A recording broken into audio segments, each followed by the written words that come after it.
और अभी अभी माफिया अतीक पर बड़ा खुलासा हुआ है। उत्तर प्रदेश की प्रयागराज पुलिस ने अपनी चार्जशीट में कहा है कि अतीक अहमद पाकिस्तान से हथियार खरीदता था। ये बड़ी जानकारी आपको हम दिखा रहे हैं। पाकिस्तानी खुफिया एजेंसी ISI और आतंकी संगठन लश्कर से अतीक अहमद का संबंध है। पाकिस्तान के ड्रोन से पंजाब में हथियार गिराए जाते थे। ये बड़ी जानकारी आपको बता दें, ये तमाम बातें चार्जशीट में लिखी गई है और ड्रोन से गिराए गए हथियारों को अतीक खरीदता था।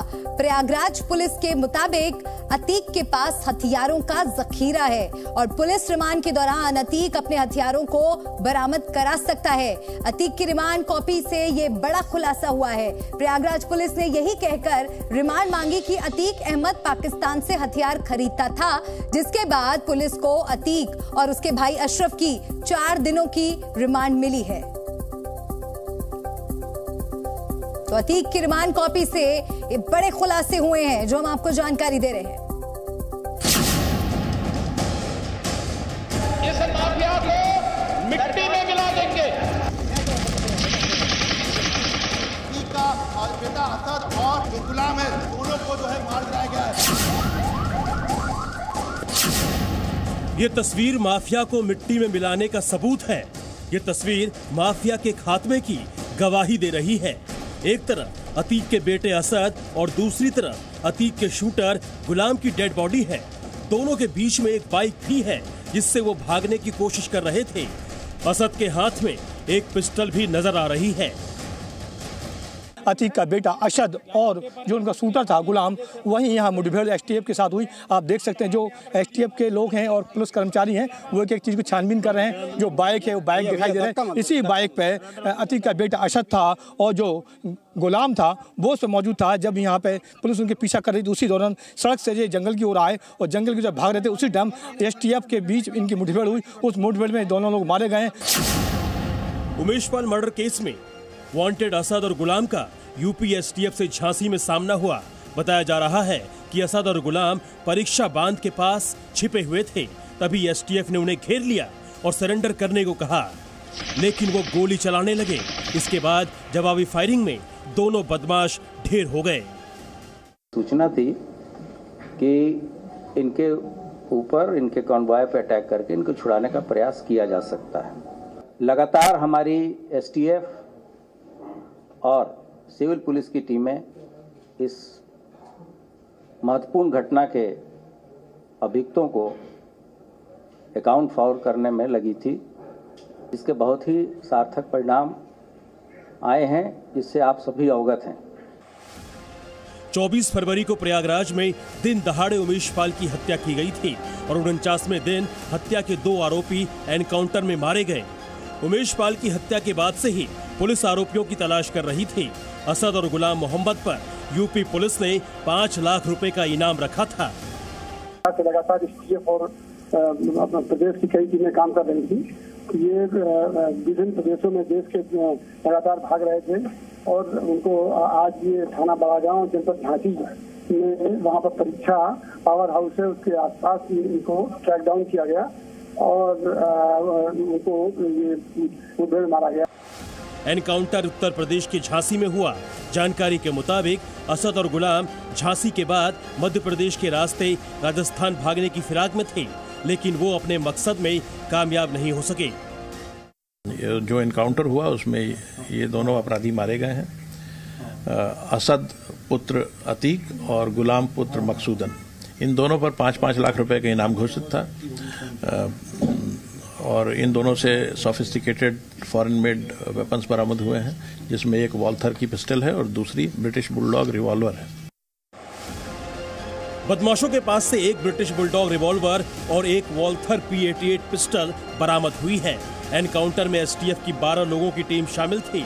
टीम में 2 deputy SP, 2 commando, 2 inspector, 1 SI और 5 हेड कांस्टेबल शामिल थे। एनकाउंटर के बाद असद और गुलाम की dead body Jhansi medical college ले जाई गई। STF के एनकाउंटर वाले एक्शन ने माफिया को मिट्टी में मिलाया तो उमेश पाल के परिजनों ने इसे इंसाफ की शुरुआत बताया। मैं मुख्यमंत्री जी का बहुत बहुत धन्यवाद करती हूँ और पुलिस विभाग के ऊपर जो कि उन लोगों ने मुख्यमंत्री का आदेश था जो यहाँ के मुख्यालय जितने पुलिस प्रशासन के हैं उन्होंने अपना फर्ज अदा किया, जो उनको करना चाहिए उन्होंने अच्छा न्याय किया। आभार व्यक्त करती हूँ माननीय मुख्यमंत्री जी का, जो पिता समान है सारे बच्चों के, उन्होंने न्याय अच्छी तरह से दिया। मैं बस धन्यवाद ही कह सकती हूँ। असद का एनकाउंटर ठीक उस दिन हुआ है जब उमेशपाल मर्डर केस में अतीक अहमद और उसके भाई अशरफ की कोर्ट में पेशी हो रही थी। अपने बेटे असद के एनकाउंटर की खबर सुनते ही अतीक अहमद कोर्ट में ही रोने लगा। काफी देर तक वो आंसू बहाता रहा और फिर बेहोश हो गया। उमेशपाल मर्डर केस में अतीक और उसका पूरा परिवार आरोपी बनाया गया है। अतीक का बेटा असद मारा जा चुका है, जबकि पत्नी और बहन की तलाश की जा रही है। इससे साफ है कि अतीक गैंग का सफाया होने लगा है और माफिया को मिट्टी में मिलाने का जो वादा सीएम योगी ने यूपी की जनता से किया था, उसे निभाया जा रहा है। झांसी से अब्दुल सत्तार और प्रयागराज से विशाल रघुवंशी के साथ ब्यूरो रिपोर्ट सीबी। तो यूपी एसटीएफ की इस कार्रवाई से जुड़ी तमाम जानकारी अब सामने आ चुकी है। पुलिस का बयान भी सामने आ चुका है। मेरे दो सहयोगी हमारे साथ जुड़ गए, सीधा हम उनके पास चलेंगे, अजीत और मयूर। सबसे पहले अजीत, आपके पास आते हुए चार्जशीट के जो इंपॉर्टेंट पॉइंट्स है डिटेल में दर्शकों को बताइए, क्योंकि बड़ा खुलासा और चौंकाने वाला खुलासा हुआ है, खासतौर पर पाकिस्तान से कनेक्शन।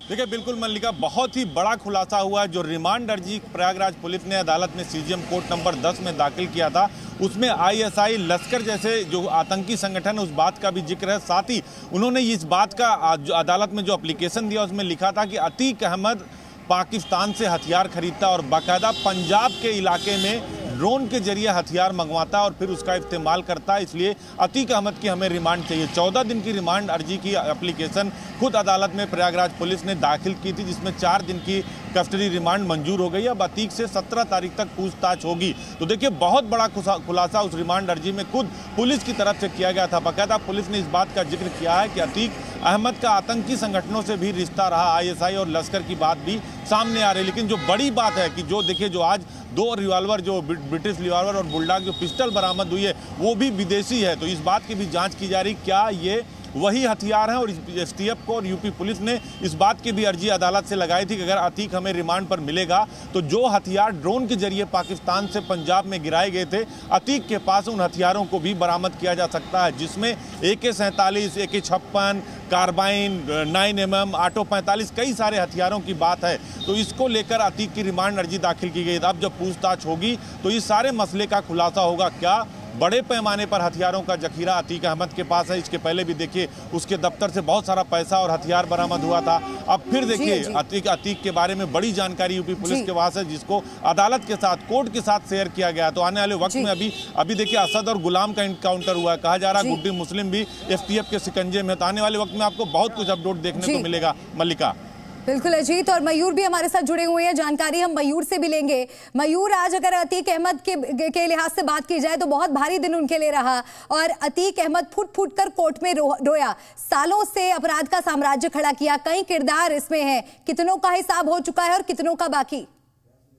हाँ बिल्कुल, देखिए एक अहम एहसास जो है वो ज़रूर आज अतीक अहमद को इस बात को लेकर हुआ है कि कितनों की उसने गोद उजाड़ी थी, कितनों का उसका जो है उसने घर से बेघर किया लोगों को, ज़मीनों पे कब्जा करके। और आज उसको इस बात का एहसास हुआ कि गलती उसकी थी। उसने असद को जिस तरीके से प्रमोट किया और जिस तरीके से आज उसका एनकाउंटर होता, फूट फूट कर वो रोने लगा। लेकिन बड़ी बात यह है कि जो ADG LO ने आज खुलासा किया है अपनी प्रेस कॉन्फ्रेंस में, उन्होंने कहा कि वो पुलिस के कॉन्वॉय पर हमला करके अपने पिता को छुड़ाने की प्लानिंग कर रहा था। ऐसा आमतौर पर फिल्मों में देखा जाता है कि कोई अपराधी पुलिस कॉन्वॉय में जा रहा हो, उस पर हमला करके उसको छुड़ा लिया गया हो। अगर ऐसी प्लानिंग वो कर रहा था तो बहुत बड़ी एक जो है आपराधिक घटना को वो अंजाम देने की कोशिश कर रहा था। लेकिन एसटीएफ की टीम ने जिस तरीके से उसका एनकाउंटर किया है और आगे भी अभी बहुत सारे खुलासे होने, क्योंकि 4 दिन की कस्टडी रिमांड में अतीक को जरूर लिया गया है। अब उसके अंदर इस बात का डर है कि एक बेटे का एनकाउंटर हो चुका है, आगे भी और भी जो मुश्किलें हैं वो अतीक अहमद के लिए बढ़ सकती है। तो ऐसे में अब जो भी सवाल पूछे जाएंगे शायद उसका सही